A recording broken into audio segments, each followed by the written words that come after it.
పూజया सिद्ध्यर्थं मम रजस्वल नक्षत्र दोष तिथि दोष वार दोष परिहार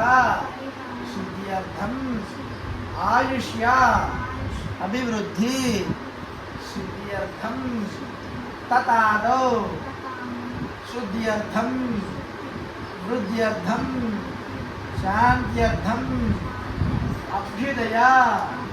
अर्थं च महाजनैः स्वस्ति